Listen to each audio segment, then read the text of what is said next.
Welcome today, everybody. We are going to get started. It is noon. Thanks for being here. My name is Amy Forbes, and I'm the training manager with the Northwest Mental Health Technology Transfer Center, or we like to say MHTTC. Welcome to today's webinar, Strengthening Clinical Supervision in Mental Health Care. And it is presented by Minu Ranna-Stewart and Naomi Leong. Like to share a little bit of information about our network. The MHTTC is a nationwide network supported by SAMHSA. Our network includes 10 regional centers and then a network coordinating office out of Stanford. And you can see in the pink circle there, the Northwest MHTTC covers Region 10, which includes Alaska, Idaho, Oregon, and Washington State. And our goals at the Northwest MHTTC are to support mental health related EBPs and best practices, heighten awareness, knowledge, and skills for the behavioral health workforce, foster alliances and address diversity of training needs, and to share free publicly available training and technical assistance. At Northwest MHTTC, our main focus areas are evidence-based practices for psychosis, which includes CBTP and assertive community treatment, or ACT. And please check out our website. On there, you can see all the different things that we offer, which include live and recorded webinars, virtual learning communities. We also have online self-paced courses through Healthy Knowledge. And we also have a newsletter that comes out weekly. So if you have not, please do subscribe to that. It has a lot of great resources and information. Also have a resource library on our website. And then we have a podcast called Putting It Together. And for today's webinar, this will be recorded. You will receive a link to the video, slides, and a certificate of attendance after the webinar is over. So please take a look out for that. And we just want to share some kind of housekeeping tips. There's 2 boxes on your screen, one for chat and one for Q&A. Please use the chat box if you need any technical assistance from our staff. You just have general greetings, want to share information, resources that you may have or know of. Please use the chat for that. And then please use the Q&A box for any direct questions that you have regarding the webinar that you would like answered live at the end. We're going to leave a little bit of time to answer as many questions as we can live. Oops. I did not advance the slide. Next, at the end of the webinar, also, you are going to be receiving a survey. Your feedback is very crucial to the work that we do, so please take time. It's a very short survey. Please take time to fill it out. We are required by SAMHSA to have the survey, but they have no official position on the content of what we provide. We just have to do the surveys. Here are some ways that you can connect with us again, find out about our newsletter, our website, and also our upcoming events. And these are just 2 of our next events, which are back-to-back in April 10th and April 11th. So April 10th, we have conscious leadership and advocacy in mental health through a polyvagal lens. And then we're going to have motivation in mental health recovery. And with that, I would like to introduce you to today's presenters. Minu Ranna-Stewart has provided leadership and clinical oversight in multiple settings, including an educational service district, accredited child advocacy center, community sexual assault program, and crime victim service center. She has provided training to mental health providers across Washington state on evidence-based mental health treatment models for children and adults, participated in clinical research projects, delivered trauma-informed trainings to the community, and provided direct clinical therapy services to children and adults. Minu is the co-founder of Milestone Behavioral Health Consulting, where she proudly provides consultation to programs and organizations and direct service in the form of therapy services to children, adults, and families. With a keen interest in treating race-based traumatic stress and ensuring race and identity are included as essential and necessary aspects of prevention, intervention, and therapeutic services. She is certified TF-CBT therapist and supervisor. I'd also like to welcome Naomi Leong. Naomi is a registered yoga instructor, licensed yoga calm instructor, and a certified member of the World Professional Association for Transgender Health. Naomi also holds certification in trauma-focused cognitive behavioral therapy, sports and fitness psychology, diversity, equity, and inclusion, and is a child mental health specialist.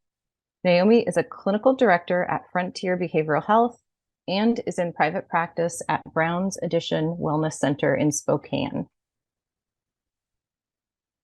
I would like to welcome you both. Thank you so much for being here.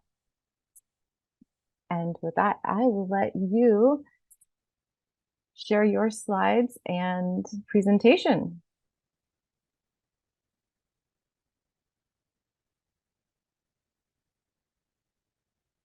Thank you, Amy, for the warm welcome, and welcome everyone who's joining us today. I'm excited and a little nervous to see the representation from all over the country. It is amazing to watch everyone drop their locations in chat. So Naomi and I hope to fulfill your expectations today. We first want to credit the University of Washington CoLab for Community and Behavioral Health Policy for publishing the guide titled Supervising Clinical Mental Health Providers. Naomi and I were contributing members to creation of that guide, but we also want to honor that it was created based on research, literature, and experiences of so many community providers, behavioral health leaders, and system partners. So before we start today, I want to recognize that we have people with us today who span the continuum of clinical supervision. We may have folks with us here today who are new supervisors seeking guidance. We may have veteran supervisors with us who are just looking for ways to keep their skills fresh and continue their professional development. We also have supervisors here whose roles span the continuum to being independently and solely focused on supervision only, to supervisors who have more complex and complicated roles where they serve as supervisors, but they're also embedded in organizations where they may wear multiple hats, such as administrative functions as well. We also have in this space today clinicians who are not yet supervisors, who may be hoping to learn what clinical supervision is going to look like, because that is a professional goal of theirs, or they may want to learn and take back to their supervisory relationship things that they'd like to implement after today. So Naomi and I recognize the diversity in the audience, and we'll do our best to kind of speak to the diversity. But we hope that this is just kind of a touchstone, and that you all will have more opportunity for future professional development in this specialty area. Next slide, Naomi. All right, we want to start out with the premise of a supervisory relationship in many ways mirrors the interpersonal and therapeutic process between a clinician and a client. We're going to do a brief word cloud activity that's going to ask for audience participation, so please participate. Peyton, if you'd like to go ahead and share that activity, please. Great, thank you, Peyton. So what we'd like for everyone to do is to go ahead and scan the QR code or go to Menti and use the user code that's provided on this slide. And in 2 to 3 words, describe skills, strategies that are used in a supervisee and supervisor relationship that mirror what it looks like in a clinician and client relationship. So we'll pause here for a few moments and give you a chance to complete. Some great early responses: active listening, trust, authenticity, transparency, boundaries, psychological safety, trauma-informed. Absolutely. This is wonderful. Thank you so much. We'll go ahead and let you keep continuing. Feedback, theory-based, collaborative, absolutely. Oh, and thank you for those who are chiming in via chat. If you don't have the capability to do the Menti, I'm seeing those responses as well. So empathy, problem solving, goal-oriented guidance. Thank you. Okay. Perfect. Thank you everyone for participating in that activity. Naomi, if we could get back to the presentation.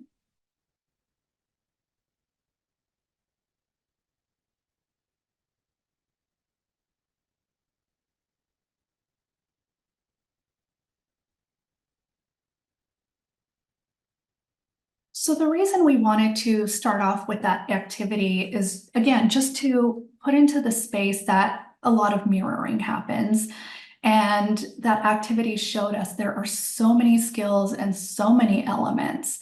And we have an hour with you today. So realistically, we had to, Naomi and I had to decide on which few things to highlight. And so today we will be leading you through talking about supervision that is trauma-informed, supervision that addresses intersectionality, that's culturally responsive and incorporates race equity into the work.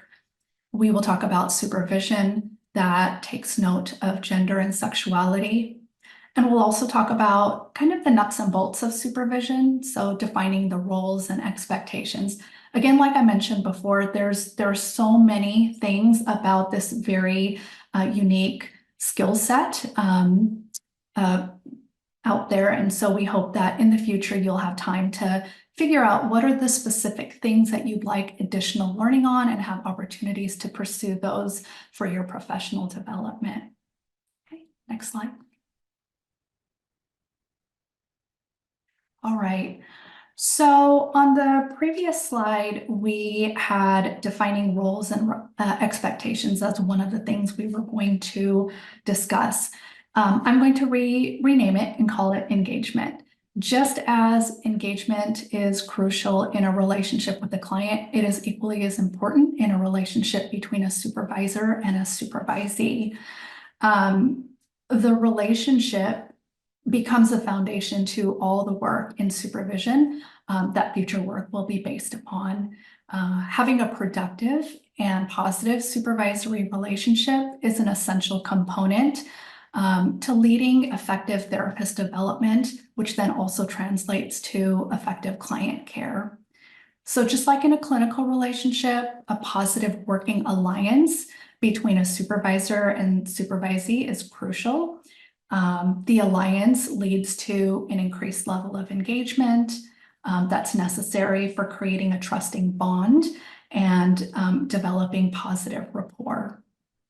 So therefore, taking the time to really cultivate that relationship while focusing on engagement is a crucial initial step in a supervisor and supervisee relationship. Okay, next slide.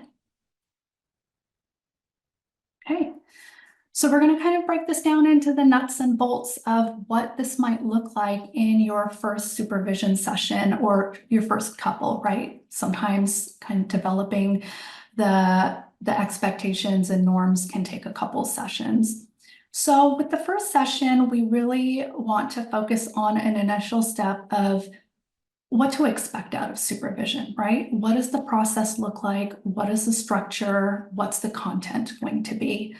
So what to bring? Do you have an expectation that your supervisees bring certain items such as progress notes, whether it's written or if you have an electronic health record? Are there certain notes that they want to forward or flag for you to read prior to supervision?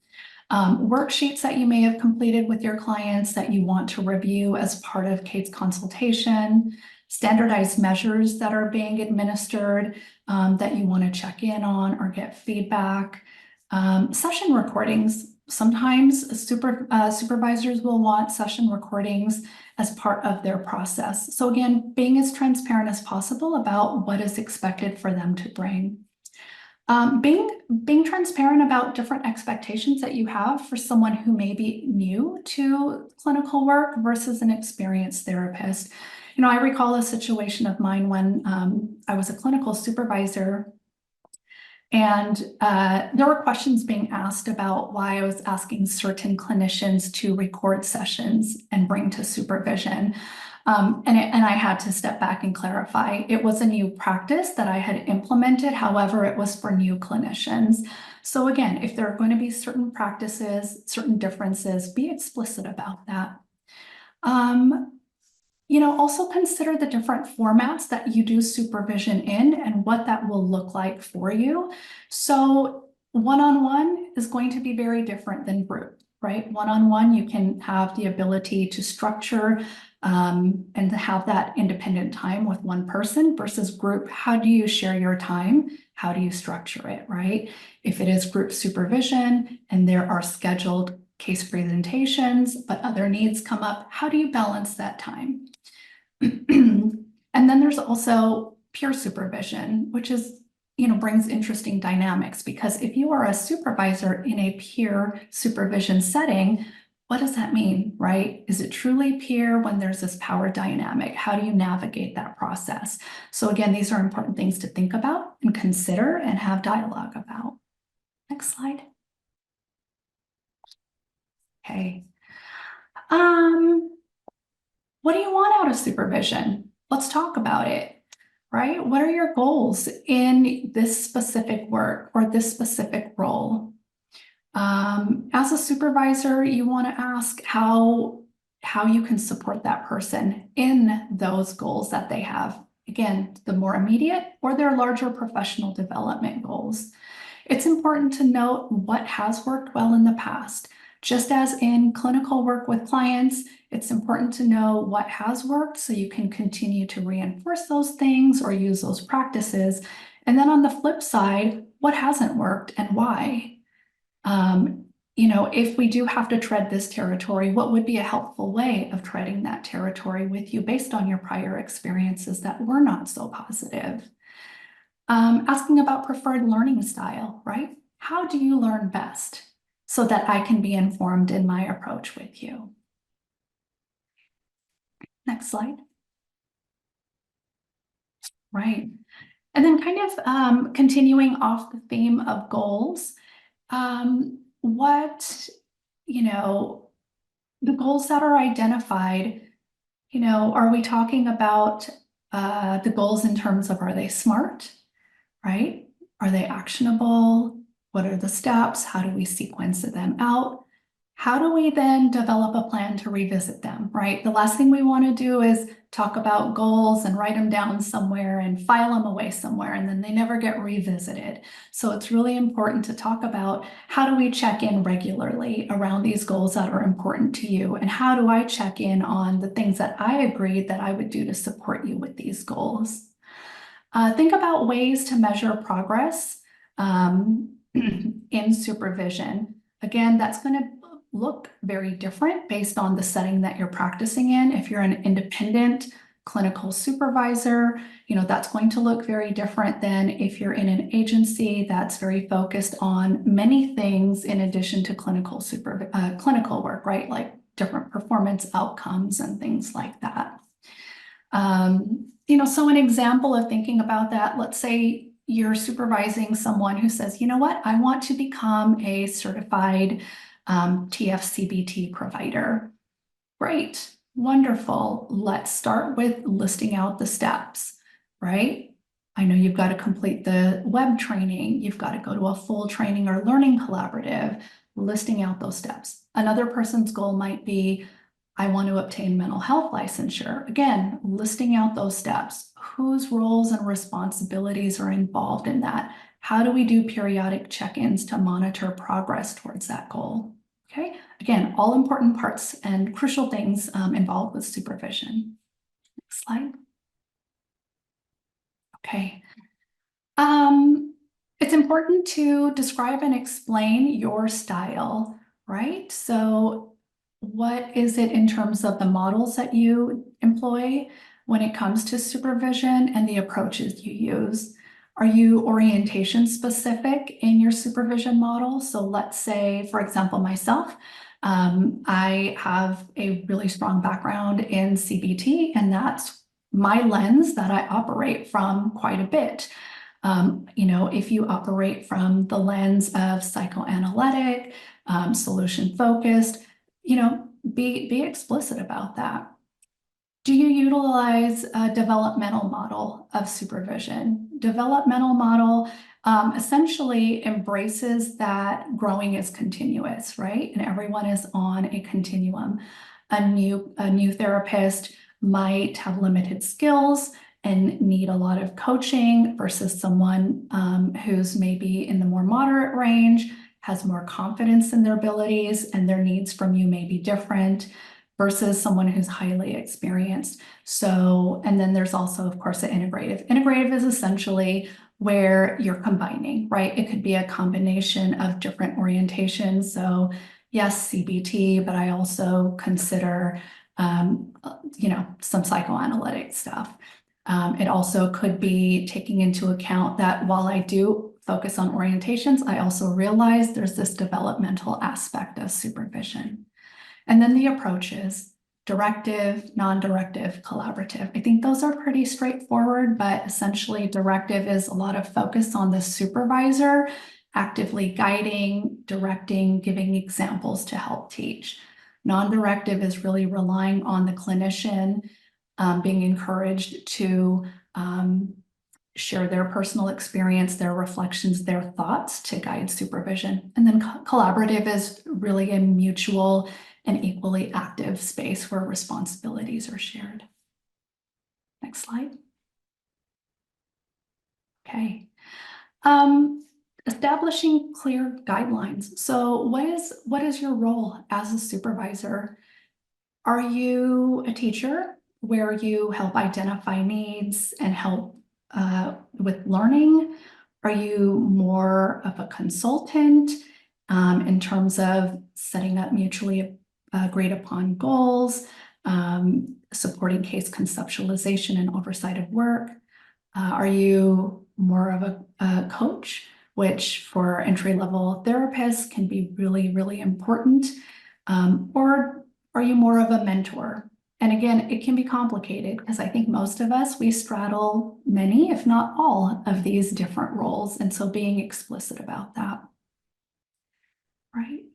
The last point I want to make on this slide is contract. I think contract can be a scary word sometimes, but I just view it as somewhere that we have agreements in writing and it's not permanent. Just like everything changes, we can revisit and update the contract. Next slide. All right.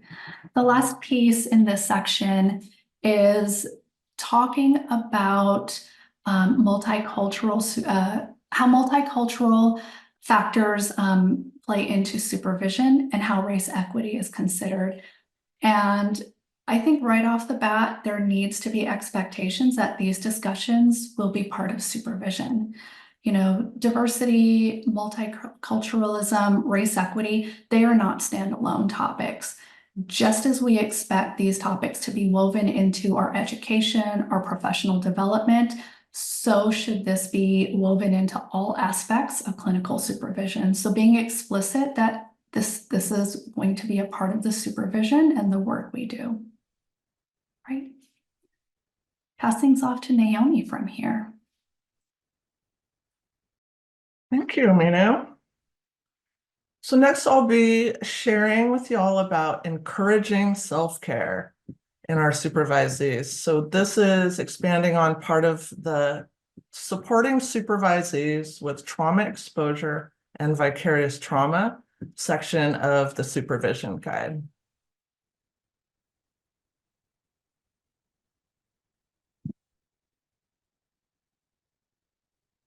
So the supervision guide states many behavioral health providers come to the work with their own trauma history, with research suggesting that at least 1/3 of behavioral health practitioners are trauma survivors.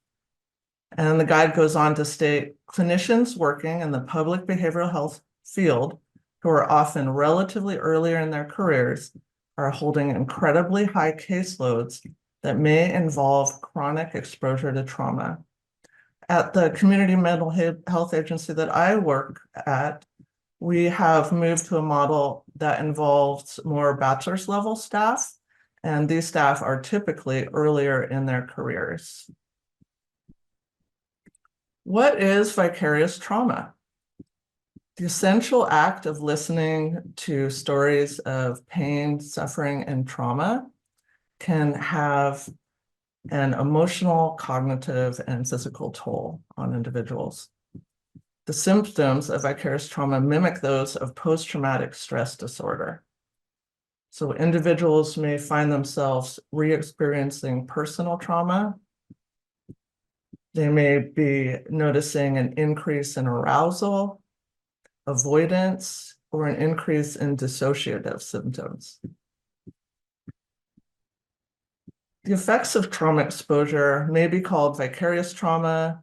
You may have heard the term secondary trauma or compassion fatigue, or you may have heard the term burnout used for this.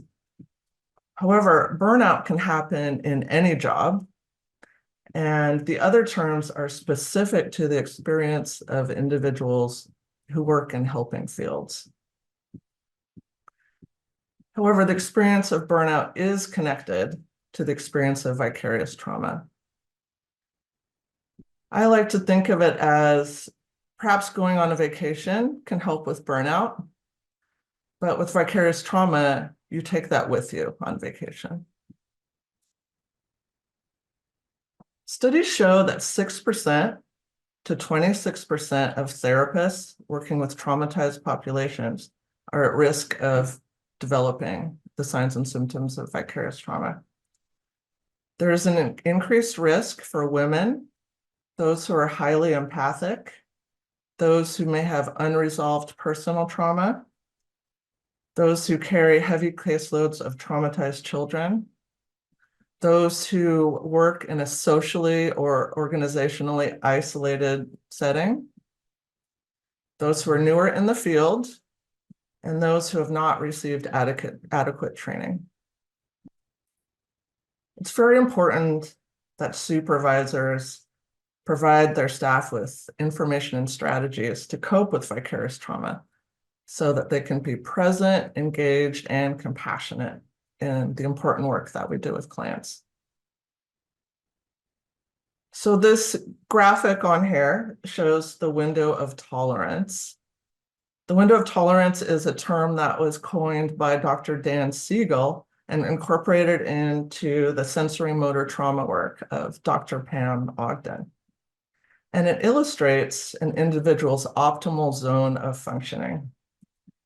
When we're in that window of tolerance, we can sit with clients, we can be engaged, we can be present, we can be compassionate. Otherwise, we're overwhelmed and stressed out, a state of hyperarousal, or we're shut down and numb, a state of hypoarousal. And neither of those states are good for effective client care. or good for the well-being of our staff. It is vital that we as supervisors work to end the stigma clinicians may face when experiencing the signs and symptoms of vicarious trauma.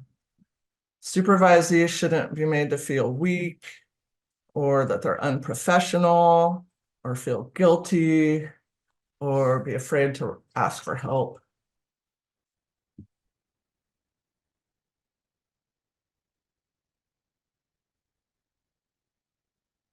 Some people are less than enthusiastic about the term self-care. So if you are one of those people who feel less than enthusiastic about that term, please feel free to substitute your word of choice. You may prefer wellness practices or some other term. I'll be using the term self-care because that is the word that's used in the supervision guide. The guide tells supervisors, talk about how self-care might be incorporated specifically at work. And the guide provides helpful questions to ask your supervisee. That might include, how can self-care be implemented throughout your workday? Self-care should be a daily practice and built into one's daily routine. What times or moments throughout your day feel heaviest? Are there times when your supervisee may need extra support from you? What would feel supportive during those moments?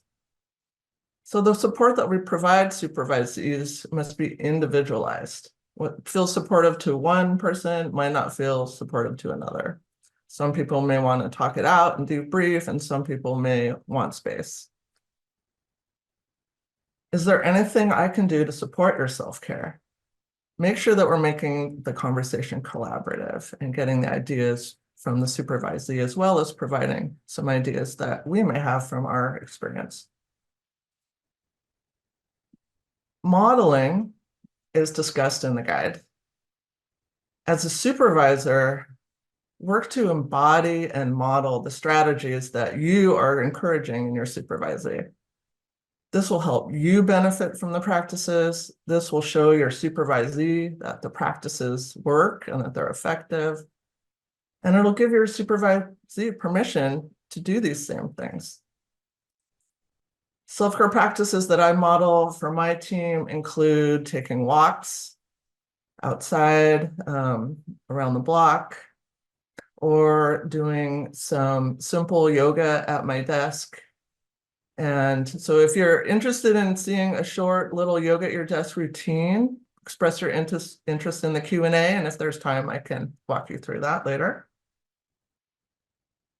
Of course, practicing self-care is often easier said than done. And supervisors can engage in authentic conversations with supervisees about the challenges of practicing self-care.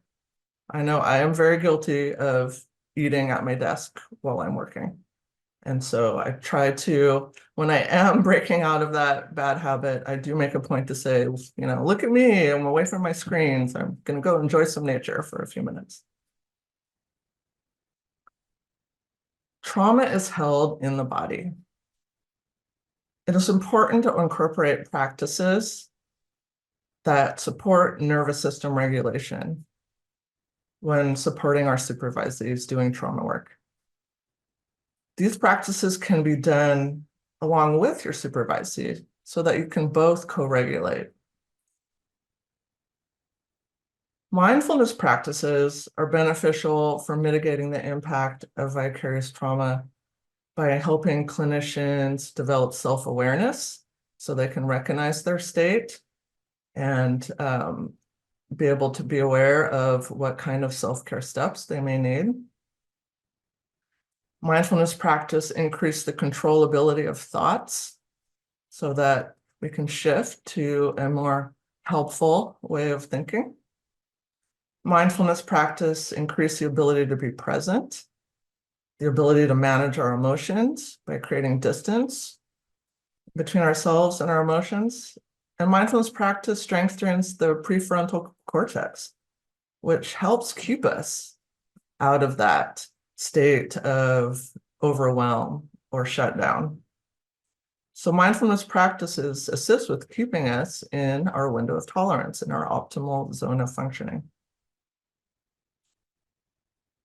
When we do mindfulness practice, it involves being purposefully and intentionally aware and focused in the present moment without judgment.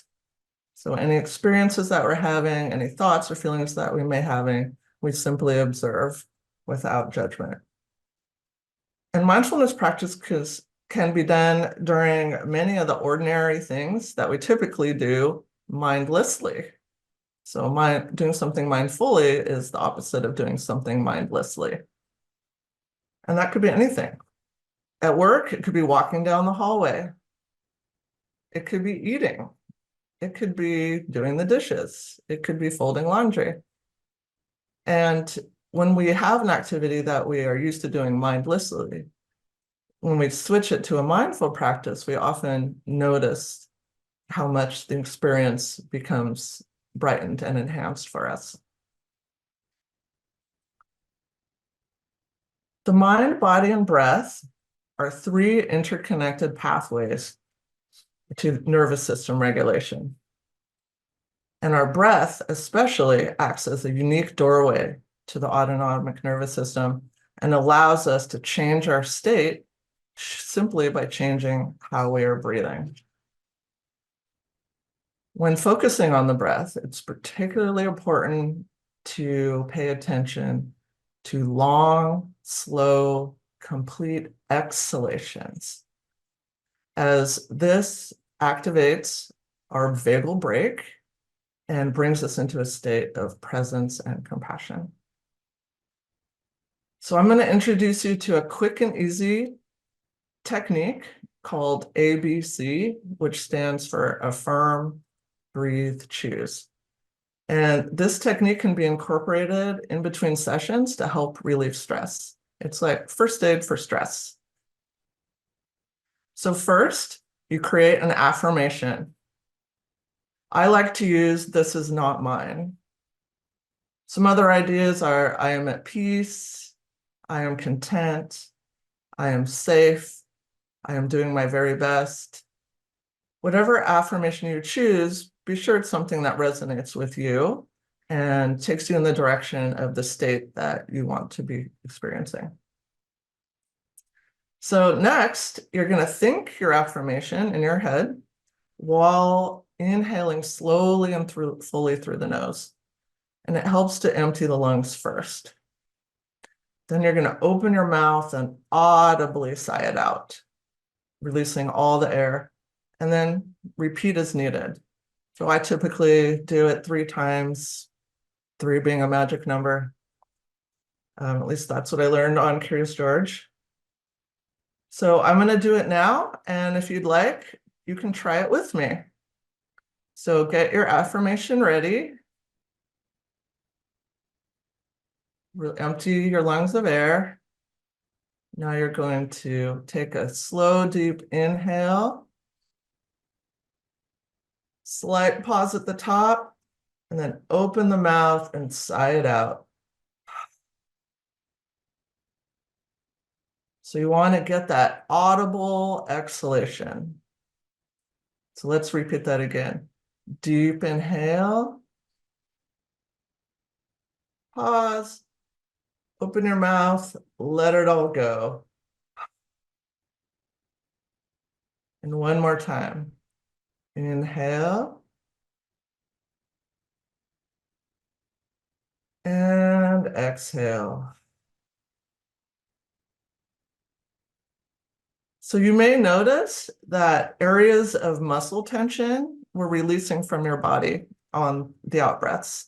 I typically carry muscle tension in my shoulders, and I can feel my shoulders releasing as I breathe out. So for the third step, choose. When you feel better, you can intentionally choose your next steps, because you're typically feeling more grounded, more centered. The prefrontal cortex is back online. You can do, executive functioning, planning, thinking ahead, that kind of thing. So you may decide, okay, I'm not ready yet to see my next client. I think I need to go get a drink of water or look out the window. Or you may decide, hey, I'm feeling better. I'm gonna go grab my next client.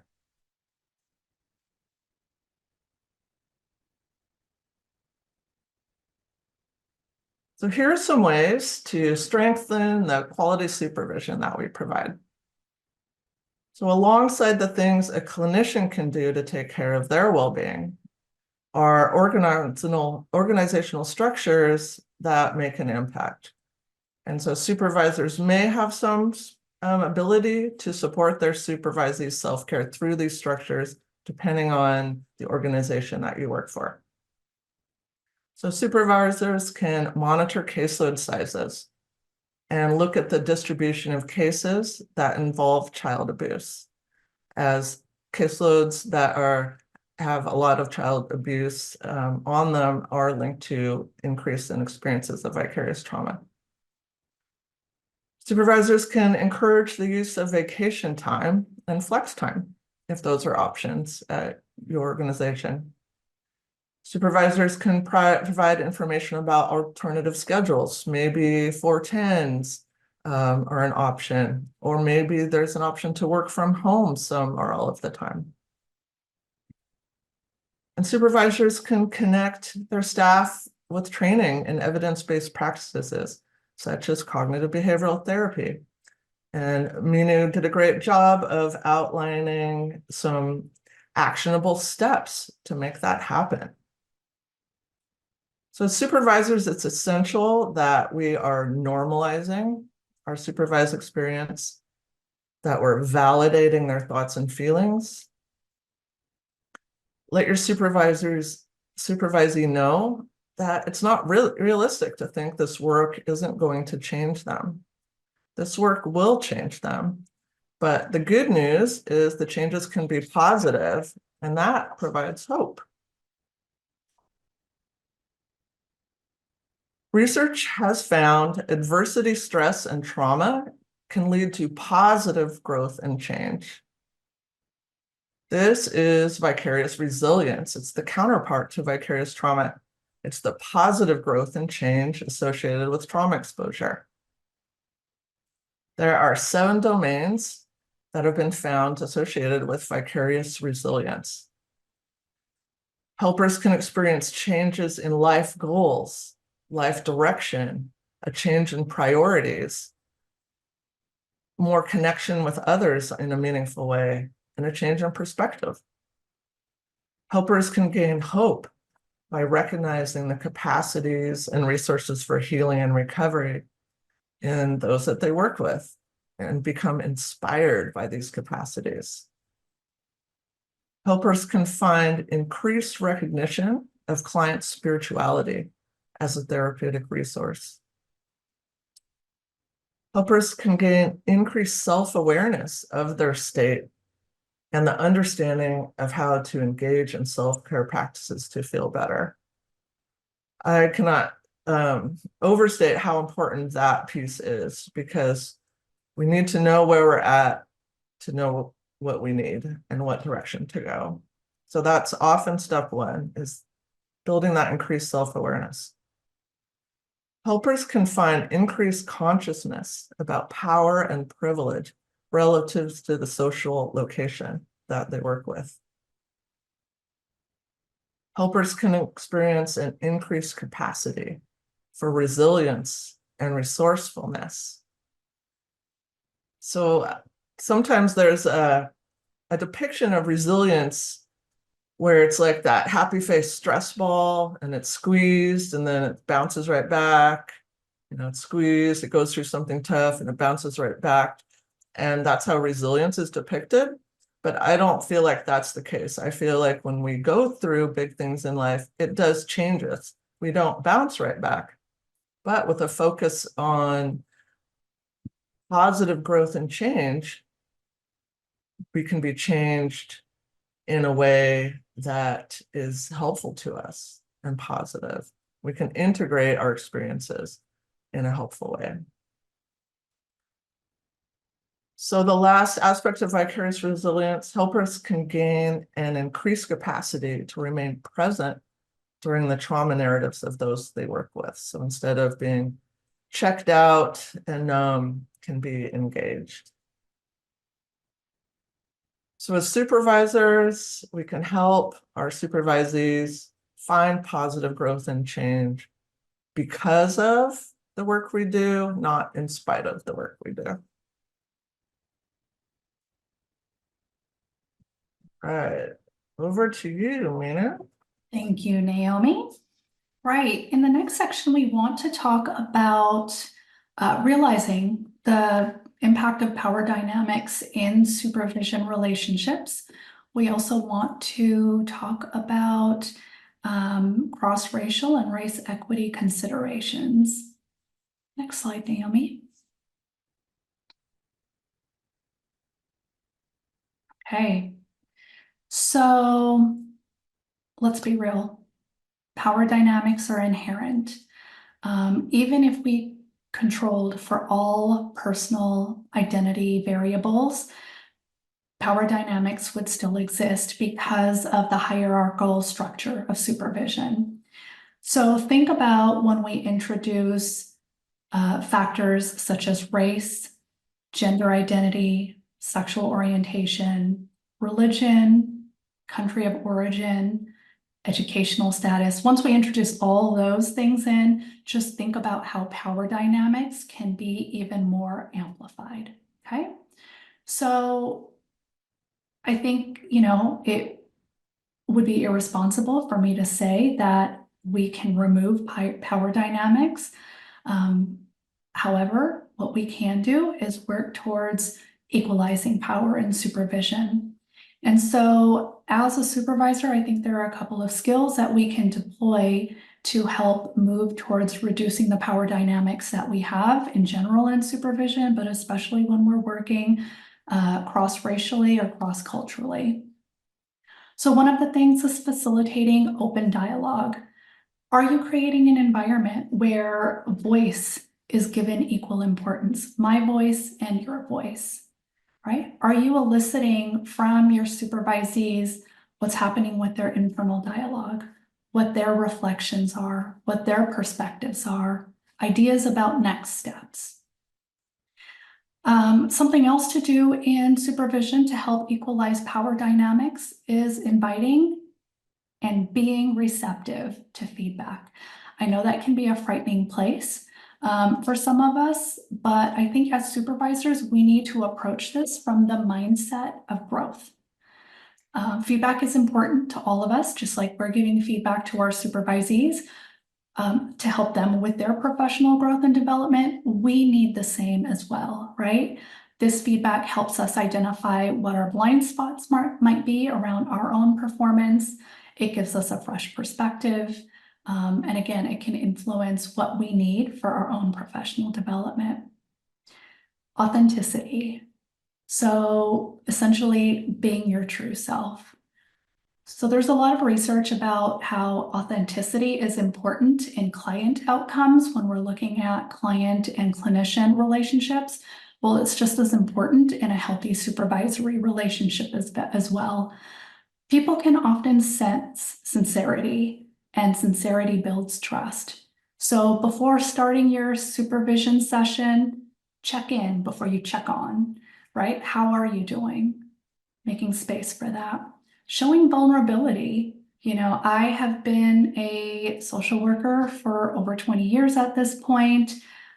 I still make mistakes, and I don't have a problem saying, you know what, I messed up and let me learn from that, okay? So just being your authentic self.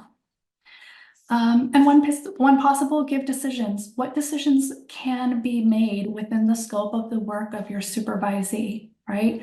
Shared agenda setting is a great place to allow for decisions. How are we going to use this time today? There are certain things we have to do, but what else do we need to do and focus on?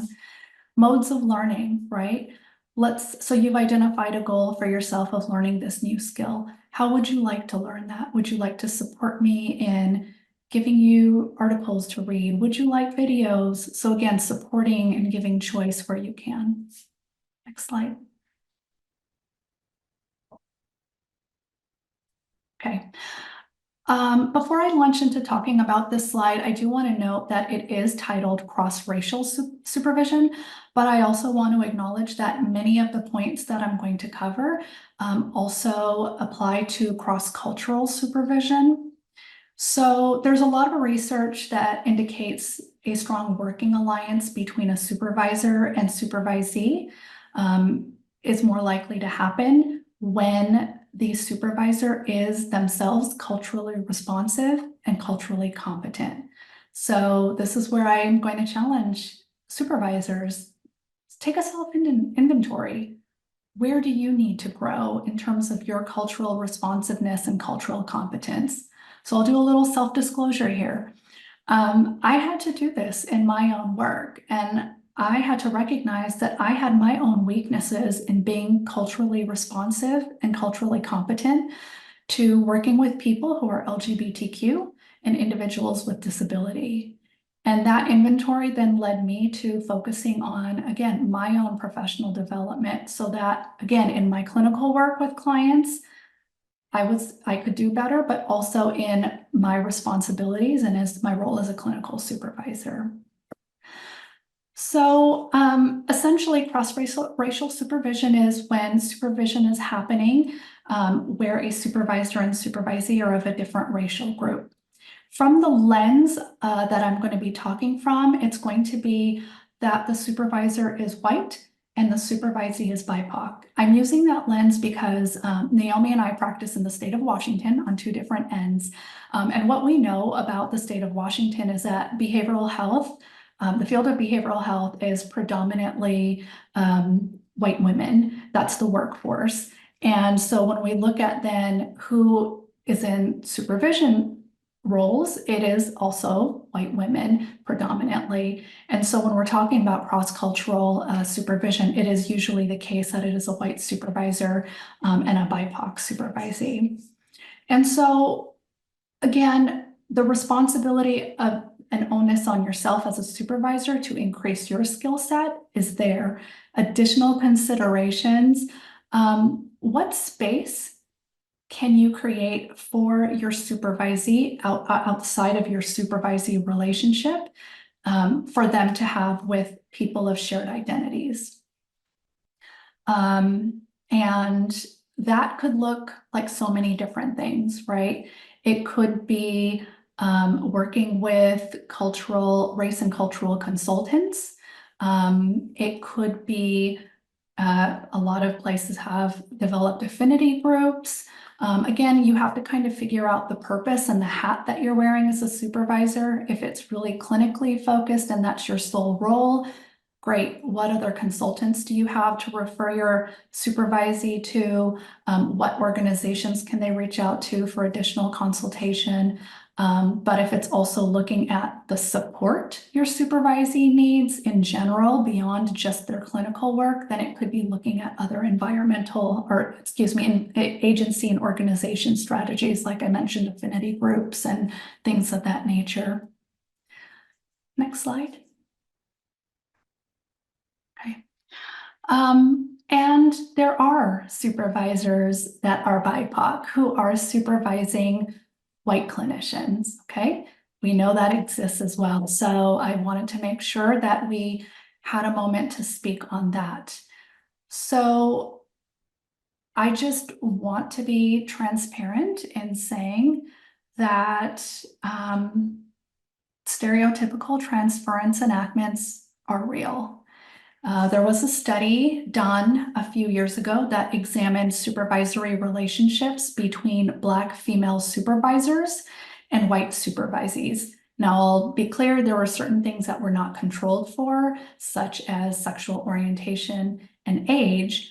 But what the study found is that white supervisees' racist and sexist behaviors towards the Black female supervisors demonstrated remnants of stereotypical images that are historically attributed to Black women. So i.e. the Mammies, the Jezebels, the Sapphires. You know, other things that we hear from BIPOC supervisors is having to work twice as hard to be viewed as competent, having their experience and expertise challenged more often by white supervisees, and having experienced microaggressions, micro-invalidations, and micro-assaults by their supervisees. And so, again, we could have a whole separate training on how to address this, but because we are on limited time, I want to kind of focus on a couple of things that you, if you are a BIPOC supervisor, things that you can do for your own wellness. And so one of those things is to utilize your own supervision for processing. If you yourself have a positive relationship with your supervisor who you feel is culturally competent and can handle these types of conversations, please use that opportunity to process. Peer spaces. What peer spaces do you have for you? And I know for BIPOC supervisors, it's sometimes hard to find the peer spaces because, again, BIPOC supervisors are not as numerous. And so sometimes you have to be creative and flexible. I was previously with an organization where there weren't many other BIPOC clinical supervisors. So we created a BIPOC supervisors and managers group. So a little bit more general, but we could all relate to different themes that we experienced in cross-racial supervision. Next slide, Naomi. All right. And race equity and supervision. You know, I mentioned earlier, again, this is what we do. This is the part of the work. It is not a separate topic. It's not a special training. It's not a carve out, right? These are the conversations we're going to have all throughout. And so when, you know, excuse me, let me erase that. And so in our supervision, we have to have relationships that are grounded in our values around intersectionality and equity. We have to be very mindful that we are not causing racial trauma or harm to our supervisees, just as we would expect that they're not doing that with their clients. We are providing culturally relevant supervision that supports our supervisees in how it translates to their work with our clients. And we're attending to and discussing race and identity. So, for example, some of the things that we can stop and ask with our supervisees are, who are you as a person? How do you identify? How do you believe your identity will manifest in supervision, and what needs do you have beyond kind of the basics of supervision? It's also important for us to have a conversation around what do you need from me as a supervisor, and name the things, right? Like name, I am a white supervisor, you are a Indian American woman. What are the things that you need from me that I need to be working on to give you? Or I am cisgender. So having those conversations early, and again, expected that this is a part of the work we do. And an example about culturally relevant supervision that I want to highlight as well is, or an example is racism, right? Racism and other forms of discrimination are considered fundamental causes of adverse health outcomes and inequities in health. Yet there is a failure to assess perceived racism in our system, right? Look at mental health standardized measures that we use. They often fail to account for racism in the screening. And so we can't go about changing standardized measures that we use, but as supervisors, how are we having conversations with our supervisees about how to elicit the impact of racism on mental health? And it's super important because when we think about exposure to racism, for example, our African American clients, racism is one of the most important predictors of health problems for that group. So again, how are we having the conversations, right, in our work with one another, and how does that translate to our work with our clients? Naomi?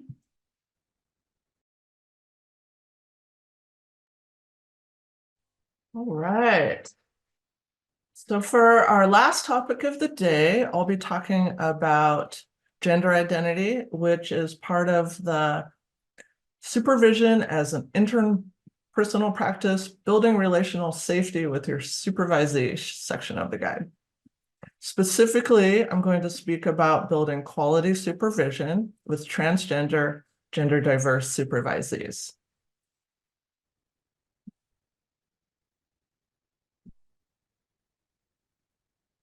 So I'm going to start off with some terminology, which it should be noted changes fast. The Human Rights Campaign estimates there are more than 2 million transgender and non-binary people across the United States. Transgender and gender diverse people are a diverse community representing all racial and ethnic backgrounds and faith traditions. The terms transgender and gender diverse are the current accepted umbrella terms used by the World Professional Association for Transgender Health, and they were chosen because they're as broad and comprehensive as possible in describing communities around the world whose gender identities differ from the sex that they were assumed to be at birth.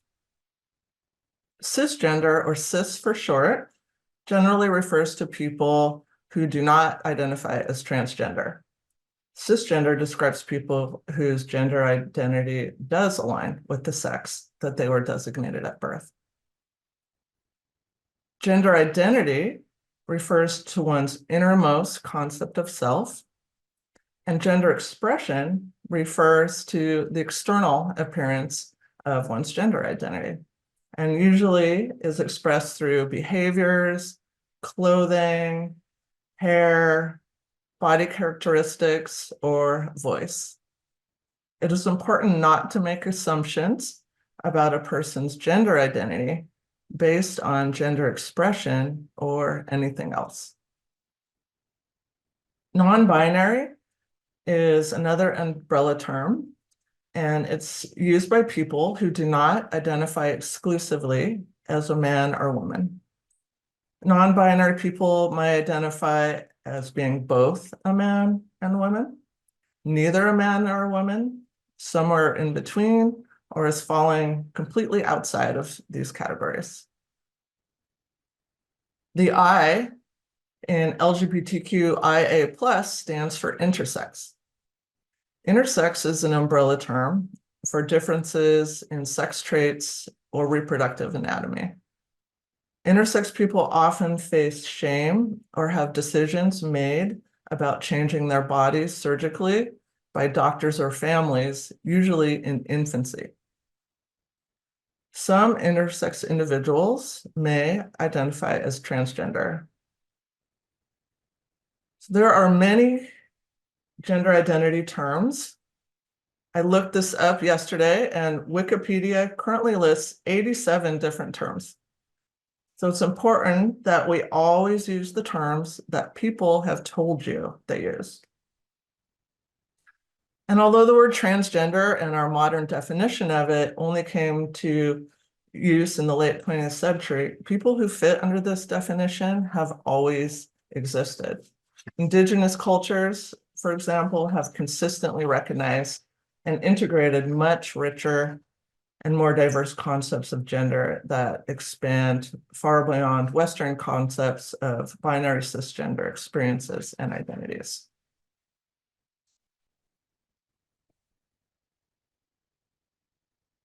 The supervision guide states it is important to consider how power dynamics around gender identity exist in supervision and to consider how these dynamics may impact relational safety or comfort.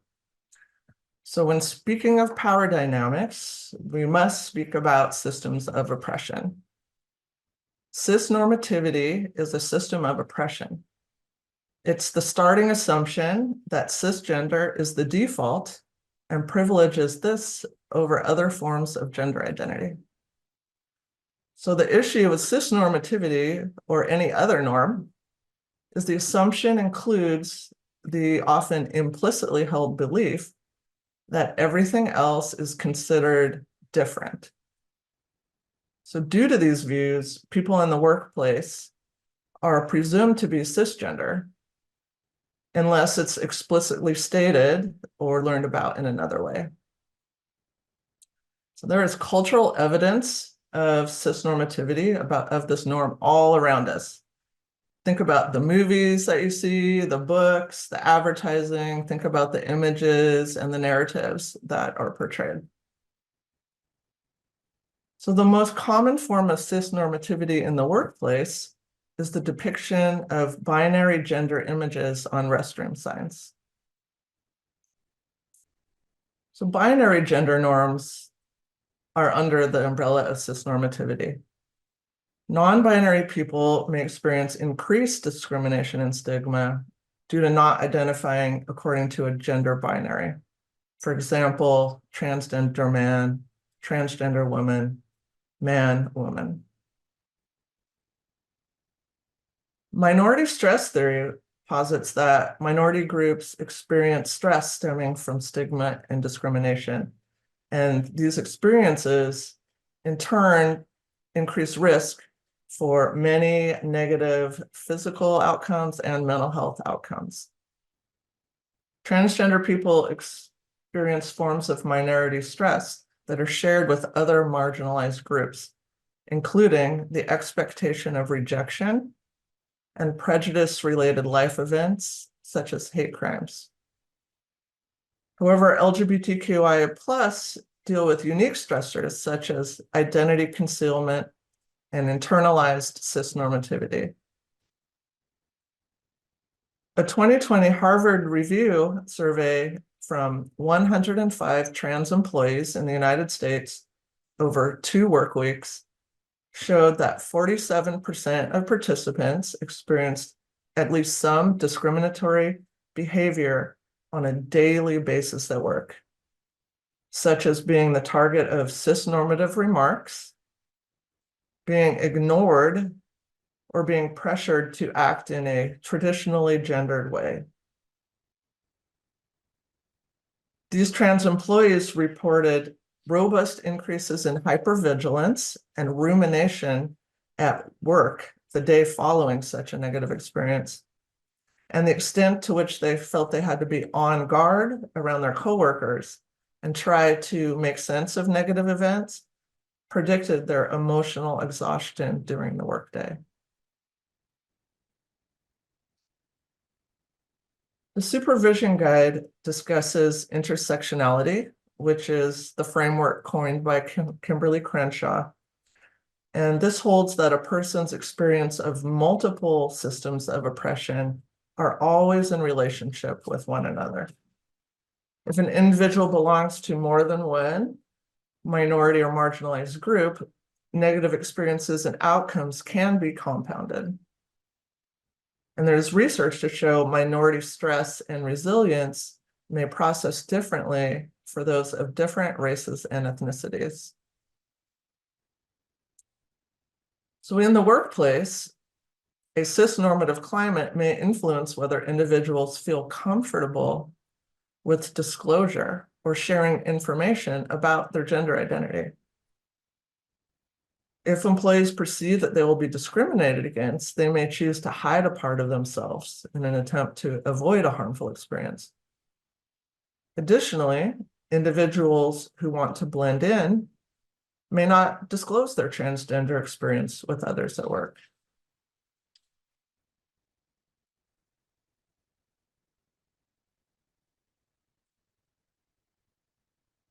The Supervision Guide emphasizes it is important not to assume someone's gender identity or pronouns. So pronouns are a way to streamline language. And many people use a pronoun associated with the sex that they're designated at birth. Gendered pronouns and the assumptions behind them may represent a daily stressor for individuals, particularly those who are transgender, gender diverse. So people should always be identified with their correct pronouns. It is appropriate to respectfully invite a person to share their pronouns with you. An example of how you can do this is, "Hi, my name is Naomi, and my pronouns are she, they. If I may ask, what pronouns do you go by?" However, keep in mind an individual's pronouns may be contextual. People may use different pronouns in different settings due to perceptions of safety, or they may be exploring. A person's correct pronouns should be used all the time, whether they are in your presence or not. If the staff is not present, a supervisor or any other staff should speak up if they heard a staff's incorrect pronouns being used. Misgendering, or using the incorrect pronouns or honorifics for transgender, gender diverse people, may lead to feelings of distress or feeling unseen. And some people don't use pronouns at all and only use their name. A person's pronouns do not necessarily indicate anything about their gender identity or any other identity. So again, avoid making assumptions. They, them pronouns. They, them pronouns are singular, and they are used to refer to an individual who has told you that they respond to these pronouns. They, them pronouns are also widely accepted as a neutral choice when referring to someone whose pronouns are unknown. So an example of how to use they, them pronouns is, Cody left their jacket in the break room. I'll bring it to them. Neopronouns include ze, zer, zers, as you see on the name tag. 2% of adults in the 2021 LGBTQ plus community survey report they use various neopronouns. And some people use rolling pronouns, which is a various combination of pronouns such as she, they, he, they, or she, he, they. And this is a way to express nuances of one's gender. So binary honorifics or other terms to pay attention to are the word ladies, gentlemen, Mr., Mrs., ma'am, sister, brother, wife, husband, daughter, son. So if you want to make neutral language choices, you can use terms such as sibling, spouse, partner, and child.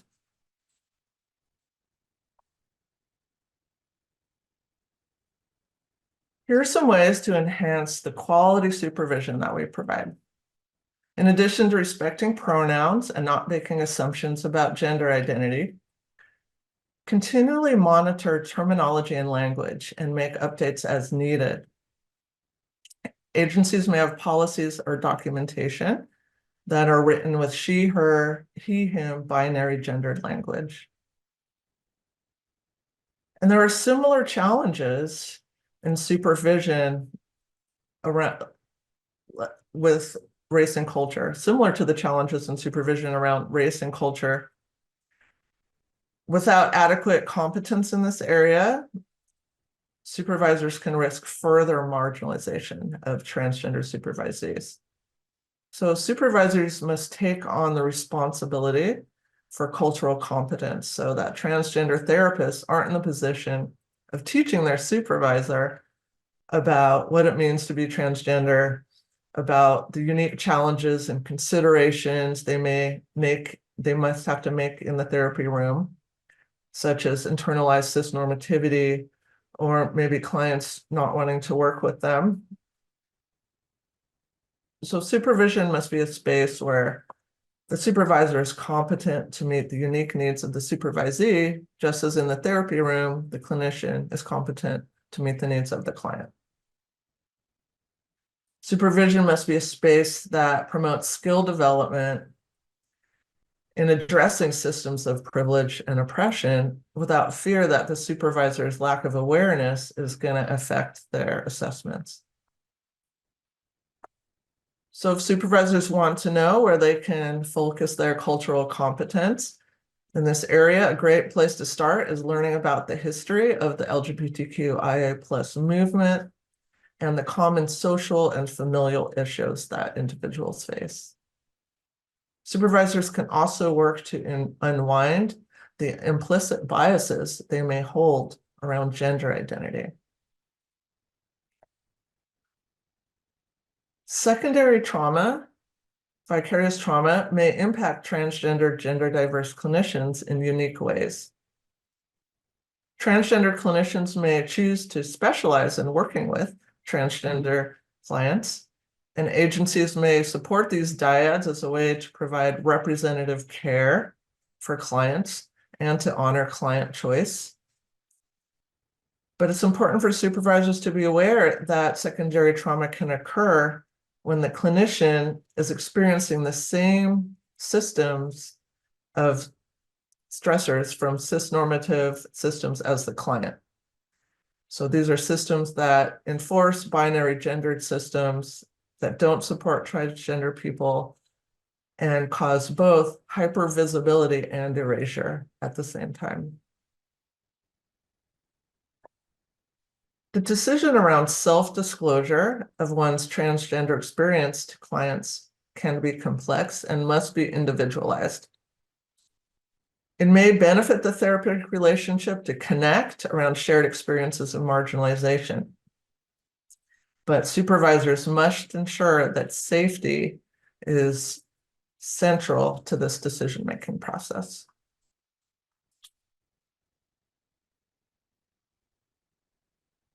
Okay. Minu and I hope that the information we presented today will enhance your supervisory practice. So we're hoping that you'll think about the different things that you learned today beyond this webinar and take them out of this virtual space into your real life supervisory practices. And so consider these self-reflection questions. Is there something in your supervisory practice you want to be sure you continue to do? Perhaps something you heard today reinforced a current practice, and this is a strength for you to build on. Second question, is there an area you are questioning or want to learn more about? Perhaps you aren't sure how to move forward with implementing a change in your setting, or you want to spend more time in contemplation. And the last question, is there anything you want to change about your supervisory practice? Perhaps something you learned today has inspired you to try something new.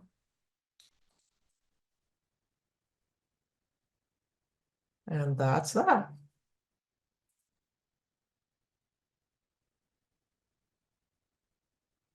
Thank you both so very much. We do have some questions that I'd like to get to.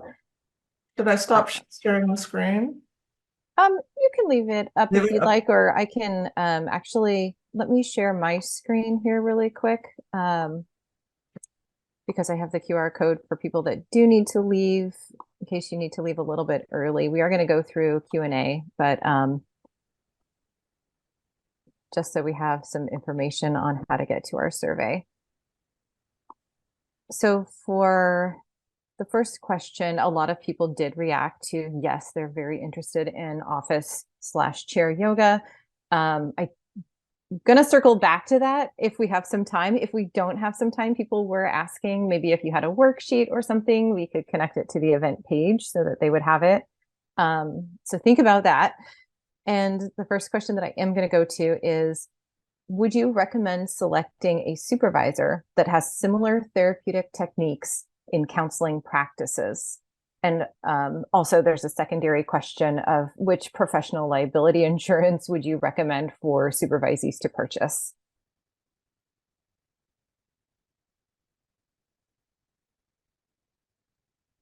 I can answer the first part. And of course, you all are going to sigh when I say this. It depends. I think if you are seeking out a supervisor, maybe sitting down and spending some time in thinking about what your professional goals are at this time, and maybe some long-term ones. It's kind of like what I talked about earlier. Some supervisors do orientation-specific supervision, so it's very focused on a model. Is that what you need? Are you new and really trying to hone in on your skills on specific techniques, and you need a supervisor who aligns with what you're practicing? That's something to consider. Versus if you're feeling fairly competent in something, but you want to grow your skill set and require supervision around some other things that you are learning, that's something to look at or consider. So again, I think it would really depend on, again, taking a moment to reflect on what your goals are. The piece about insurance, I cannot answer. I apologize.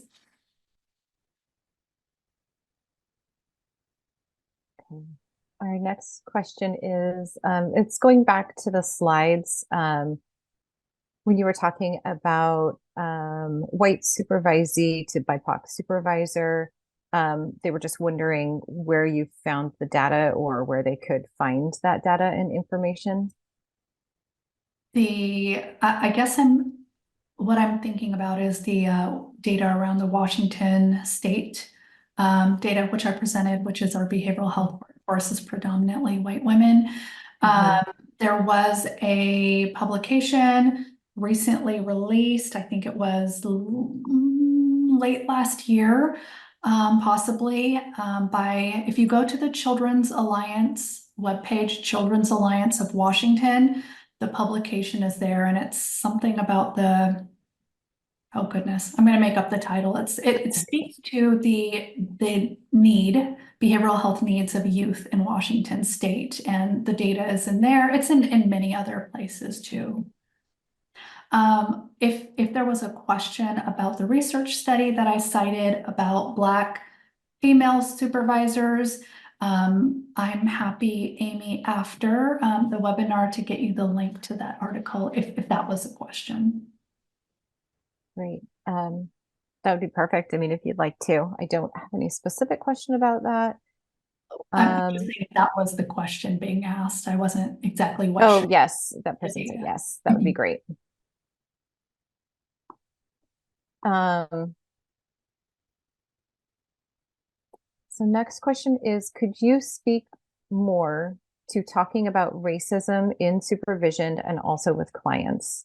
I'm struggling on knowing how to bring this up sensitively, especially as someone who looks predominantly white. Resources are appreciated if you have any.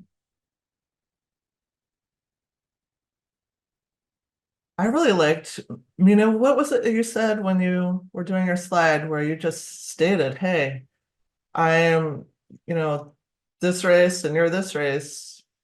Is there any challenges or topics of concern that we need to talk about? I liked how direct that was. How did you say it, Minu? Maybe you could say it.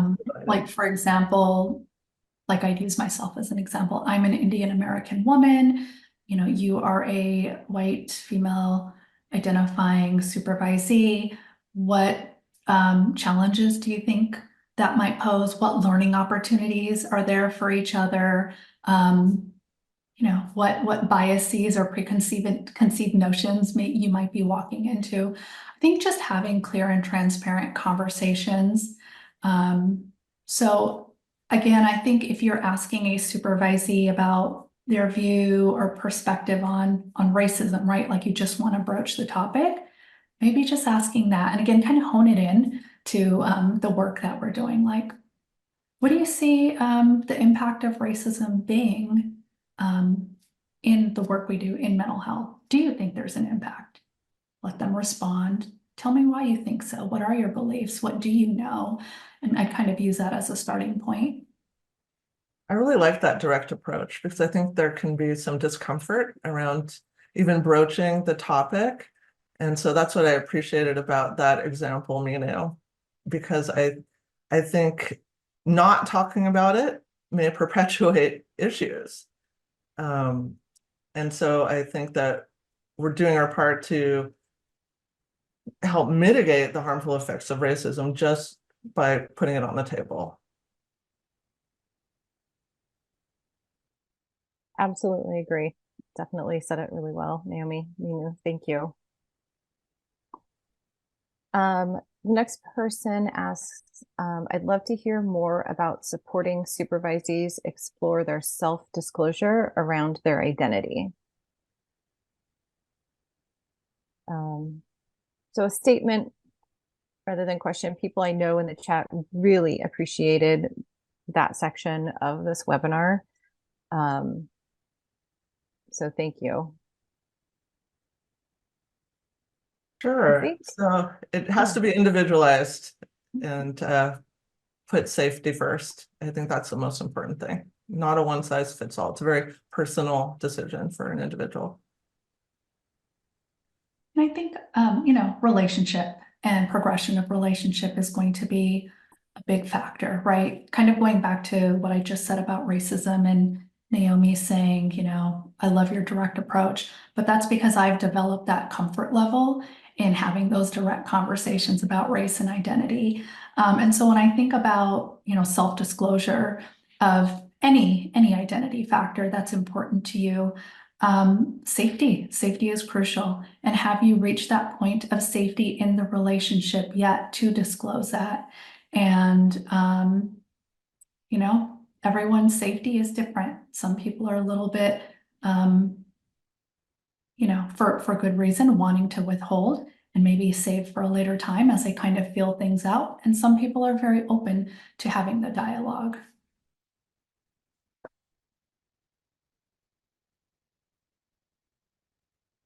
I was trying to unmute. As you both were talking, we don't have any more questions. If people do have questions, please submit them. We've got about 5 minutes left. But as you both were talking throughout the webinar, just writing down ideas and questions that I had or things that might come up as well. And given that the current workforce, we discussed, has changed a little bit, you're having more BA level clinical minded staff come in. I'm just wondering, do you have any advice on how to handle that relationship when you were coworkers and now you're supervisor, supervisee? I know that comes up a lot, especially in our world of outpatient, inpatient, where things change quickly and roles change quickly. So I'm wondering if you have any advice on that. I've had to navigate that before in my career, and I don't know that I navigated it the best, because I found it challenging to move from being friends, and I was pretty close friends with my peers, and then all of a sudden I'm their supervisor, and there was a lot of tension at first around that, and I think it was particularly difficult when I had to call them on something like, hey, you're not doing the thing.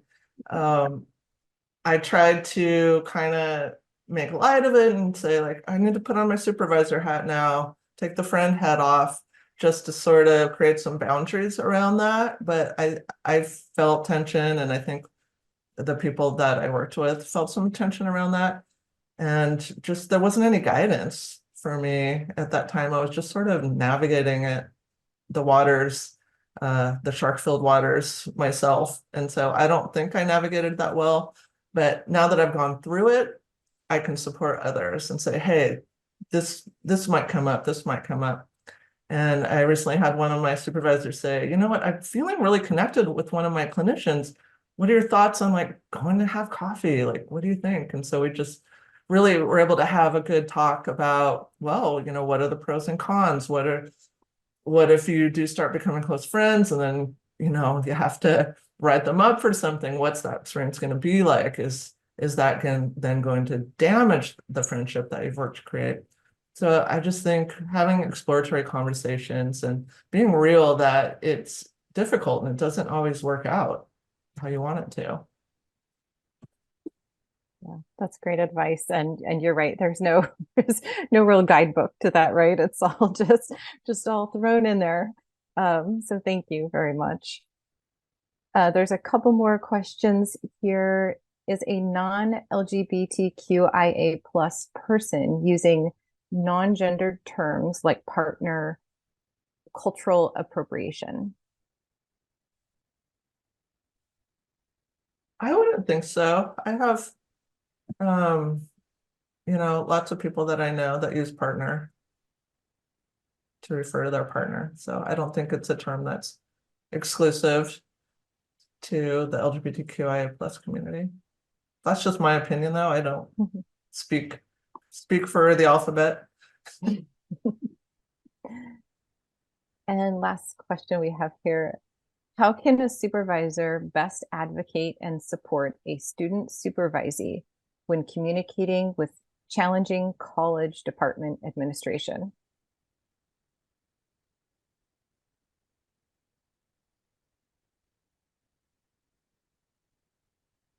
So just to clarify, is it the administrative piece is interfering with the supervisory relationship? Sounds like it. So I'm going to read it again. How can a supervisor best advocate and support a student supervisee when they're communicating with a challenging college department administration?